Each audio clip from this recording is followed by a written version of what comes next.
Olá, pessoal, para quem já é de casa aqui no Foco no Fato, sejam muito bem-vindos de volta. E hoje a gente vai mergulhar numa história que parece ter dois lados completamente opostos. Uma grande contradição na segurança pública do Rio de Janeiro. De um lado, uma demonstração de força total do Estado. Do outro, uma falha gigante de transparência. Como é que essas duas coisas se conectam? Fica com a gente para entender. Então, para começar, vamos direto para o olho do furacão, né? Tudo começa com uma mega operação da polícia lá nos complexos do Alemão e da Penha. Sabe, uma daquelas ações que tinha tudo para ser um modelo, mas que no fim das contas deixou um monte de pergunta no ar. E o motivo? Um detalhe que faz toda a diferença: a falta de registros. Pois é, e quando a gente olha para os números, a coisa fica bem preocupante. Pensa só, de 128 policiais da CORE, que é a tropa de elite da Polícia Civil, menos da metade, só 57, estavam usando as câmeras corporais. Isso numa operação de altíssimo risco, gente. A ferramenta que existe justamente para garantir a transparência simplesmente não estava lá para a maior parte da equipe.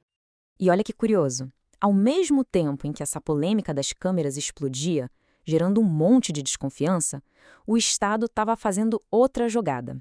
Uma jogada que, olha, não deixa nenhuma dúvida sobre o poder que ele tem. Foi uma demonstração de força máxima, sem rodeios. E que jogada foi essa? Uma operação de transferência que chacoalhou tudo. Eles simplesmente pegaram 7 dos maiores chefões do Comando Vermelho, tiraram eles do Rio de Janeiro e mandaram direto para a Penitenciária Federal de Catanduvas, lá no Paraná. E quando a gente fala em Catanduvas, pensem num verdadeiro cofre de segurança máximo. Mas aí o pessoal pode se perguntar, o que esse sistema penitenciário federal tem de tão especial, né? Por que ele é tão temido? Bom, é simples. Essas prisões são projetadas para serem fortalezas impenetráveis. O objetivo ali é um só: isolamento total. Cortar qualquer, mas qualquer mesmo, fio de comunicação que esses detentos de alta periculosidade possam ter com o crime aqui fora. E quando a gente fala em controle, é controle absoluto mesmo. Imagina só, 22 horas por dia trancado numa cela, sozinho. Você só tem 2 horinhas de banho de sol. E adivinha, sozinho também. Na cela, nada de TV, nada de tomada. Visita só por parlatório, sem nenhum contato físico. E olhe lá, cada passo é vigiado. É um sistema feito, literalmente, para desmontar qualquer tipo de liderança. E é exatamente aqui que o quebra-cabeça não encaixa, sabe? Como é que o mesmo Estado, o mesmo, que consegue operar um sistema prisional com esse nível de controle, de precisão, falha numa coisa que parece tão mais simples, que é garantir que a sua tropa de elite use as benditas câmeras numa operação? A gente fica se perguntando, foi só um problema técnico ou foi uma escolha? Bom, a explicação oficial veio, né? O coordenador da COR, o Fabrício Oliveira, disse em depoimento que foi um problema operacional. A frase exata foi que o policial tentava e não conseguia ligar a câmera. Uma justificativa bem técnica, né? Que, vamos combinar, para muita gente não desceu muito bem.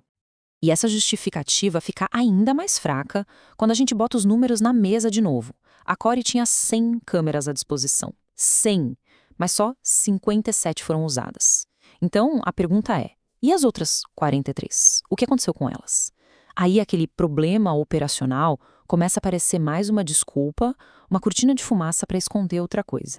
Ok, então para a gente ter uma ideia real do tamanho dessa demonstração de força, a gente precisa saber de quem estamos falando. Quem são esses caras que o Estado fez questão de isolar? Quem são esses chefões do Comando Vermelho que foram parar em Catanduvas? O nome que encabeça essa lista é pesado: Marco Antônio Pereira Firmino, mais conhecido como Maitor. Pensa num cara que está preso há mais de 23 anos, mas que mesmo assim continuava mandando e desmandando no Morro Santo Amaro, ali na Zona Sul. A influência dele parecia intocável. Basicamente, uma figura que comandava tudo de dentro da cela. E junto com o Maitor foram outros 6, nomes como Naldinho, que era tipo a voz do Comando Vermelho lá no Sul Fluminense, e o Crion, que já era visto como o sucessor do famoso Elias Maluco. Cada um deles era uma peça-chave nesse xadrez do crime organizado carioca. E tem um número que bota tudo isso em perspectiva: 66. Com essa nova leva, o Rio de Janeiro passou a ter 66 presos sob custódia federal. É o maior número do país inteiro. Isso, por si só, já mostra o tamanho do desafio que o Rio de Janeiro tem nas mãos. E aí a gente volta para o nosso dilema do começo: força de um lado, falta de transparência do outro.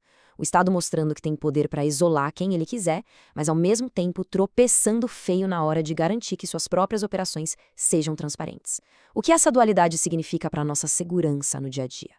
No fim das contas, a pergunta que não quer calar é: adianta transferir os chefões para longe se a gente não pode confiar na forma como a polícia age nas ruas? Exato. Será que só a força, sem a transparência, sem o controle social, vai trazer aquela paz que todo mundo quer? É uma pergunta que fica aí no ar para todo mundo pensar. E aí, o que acharam dessa discussão? Se essa análise fez sentido para vocês, não esquece de deixar aquele like, comentar aqui embaixo o que vocês pensam sobre tudo isso e, claro, se inscrever no Foco no Fato para não perder nada. É a participação de vocês que faz o nosso trabalho valer a pena. E fiquem ligados, porque o nosso trabalho não para. Tem vídeo novo por aqui todo santo dia. E a gente se encontra ao vivo nas nossas lives, sempre às terças, quintas e domingos. É sempre um bate-papo com muita informação e debate de primeira. E para quem acredita e quer fortalecer esse nosso jornalismo independente, fica o convite para apoiar o canal. A nossa chave Pix é canalfoconofato@gmail.com. Qualquer ajuda é super bem-vinda e nos ajuda a seguir em frente. É isso, gente. Muito obrigada mesmo a todo mundo que acompanha e que apoia nosso trabalho. Até a próxima, pessoal!